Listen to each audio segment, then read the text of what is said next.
এই বেড়াটির খাবার দে। কি রে শান্তু, তুই কি জায়গা ব্যস্ত আছি। জায়গা ব্যস্ত ছস? কি কারণে? কিলে জায়গা ব্যস্ত আছি, তোমার কি নতুন করে কওয়া লাগবো? আমি কবে থেকে কইছি যে আমার প্রত্যেকটা বন্ধুর বাইক আছে, আমার একটা বাইক কিনা দাও। দিছ? দেও নাই, যেই কারণে বাধ্য হইছি আমার বাগের জমি বিক্রি করতাম। আমি তো তোর ভালোর জন্যই বাইক কিনে দিই না, তুই বুঝার চেষ্টা কর। তুই জমিটা বিক্রি করিস না। ভাইয়ের বাগের জমি আপনার ভাই বিক্রি করতেছে কেন? আর আপনাদের তো জমির অভাব নাই, এক ডিসিম বেচলে তেমন কোনো ক্ষতি হবে না। দুই ভাইয়ের মাঝখানে ঢুকিয়া ফেসলা গেন না, হেবি যান।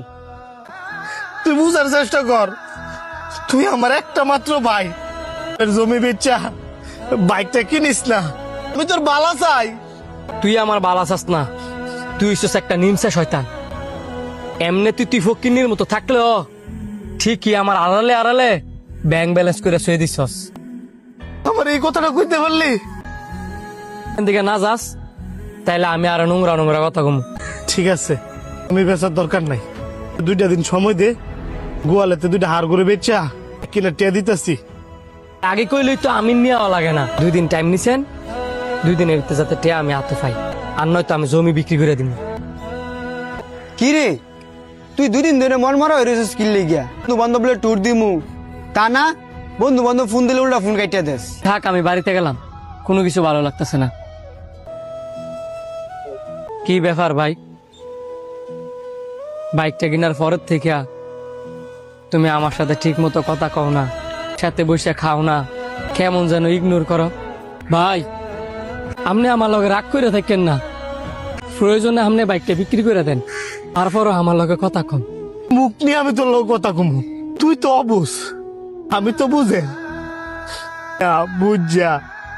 ওর কলিজার টুকরা বাইরে মৃত্যুর টিকিট কিনে দিছি, নাই মা নাই তো আমার সব। আমার বউ যদি তোর লগে হিংসামি করে, এই চিন্তা করে আমি বিয়ে অব্দি করি নাই। আর আমি এই বাইরে একটা বাইক কিনে দিছি, যে বাইক চালালে মানুষের বাঁচা মরার কোনো গ্যারান্টি দেয় না। আমি তোর হিংসামি করি না, কারণ সব জায়গা সম্পত্তি তোর নামে নিয়ে নে। বড় ভাই ছোট ভাই লাশ কান্দনে যেতাম না। ভাই আমি আমার ভুলটা বুঝতাম পারছি, আমার মাফ করে দাও। আরে বুকে তুই কান্দতেছিস করে? ছোটরা ভুল করবে, এটাই তো স্বাভাবিক। ভাই